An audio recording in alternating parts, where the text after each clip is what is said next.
Buenos días, Perla, buenos días, Armando, buenos días a todos. Hablamos de este informe del BID sobre educación. Se subraya mucho el hecho de los recursos que se destinan, sin ninguna duda importante. Y en el techo tienes un país como Costa Rica que invierte el doble que nosotros con relación al tamaño de su economía, y en América del Sur nosotros al final de la cola. Pero hay muchos detalles en el estudio que hay que mencionar.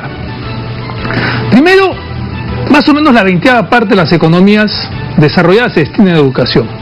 Y en la región, en América Latina y el Caribe, tenemos la misma proporción. El Perú está por debajo, como lo he señalado. Pero una diferencia es la billetera. Porque la billetera en los países desarrollados, hablo de la presión tributaria, es el doble que en la nuestra. En la nuestra es una sencillera, un monedero. Entonces ahí hay una primera diferencia. Sin embargo, en la región, inclusive están por encima de nosotros. Y ahí el BID, ¿qué es lo que recomienda? No inventar, sino basarse en programas con evidencia empírica, es decir, que hayan mostrado resultados donde fueron implementados.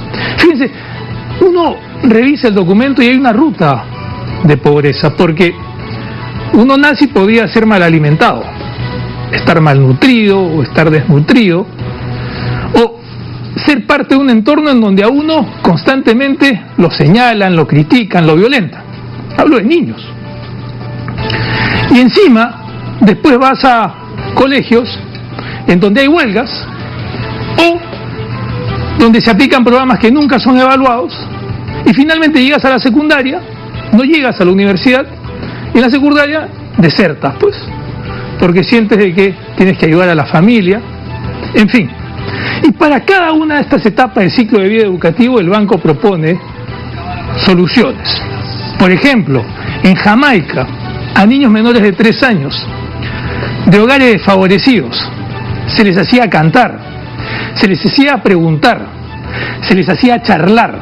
Y esos niños, años después, comparados a niños de hogares similares, mostraban una diferencia en su rendimiento, en su vida laboral, porque habían tenido un entorno que no los señalaba, que no los criticaba, que no los atacaba. Entonces, el programa, entre otras cosas, subraya la necesidad de diseñar estas políticas que mejoren la calidad de las interacciones en el hogar, la calidad de las interacciones en la escuela, la calidad de las interacciones en el trabajo, porque ustedes pueden llegar a una empresa que los capacita como llegar a una empresa que los olvida. De ahí la importancia de ser parte de una empresa formal. No es lo mismo crecer alimentado en excelentes colegios, excelentes universidades, haciendo excelentes pasantías en empresas formales, que ser parte de la informalidad educativa.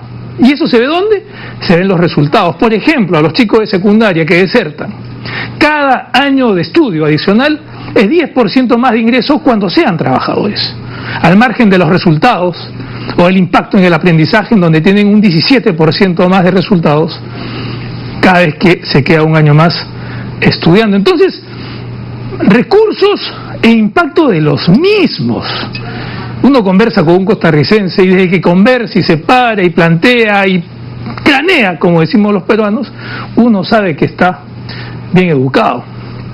Ahora, en los presupuestos públicos se ven las prioridades políticas, y casi la 5ª parte del presupuesto peruano tiene a un tema llamado educación.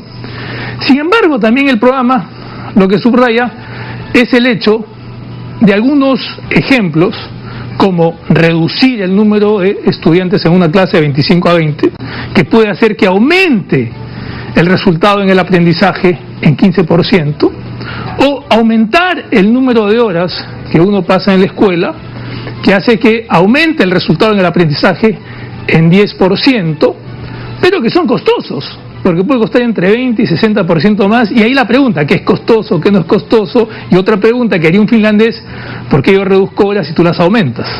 Pero en todo caso está ahí el menú, está ahí el desafío, y el entorno, que es algo que subraya constantemente el estudio, te recuerda que un chico en un hogar con un entorno que lo somete a preguntas, a interrogantes, a cuestionarse el mundo, tiene también un porcentaje mayor en su ingreso posteriormente. Así que es un estudio para revisar importantísimo en América Latina y el Caribe, y que destaca programas como el programa que le recuerda a los jóvenes que la mente es un músculo, que hay que entrenarla, y que con eso la inteligencia se incrementa, que es un caso del Perú, de menos de $1 por niño, y descarta otros como el de un niño, una laptop, también para nuestro país. Como de costumbre, gracias por estar con nosotros, cuídense mucho, excelente fin de semana, nos vemos siempre en RPP.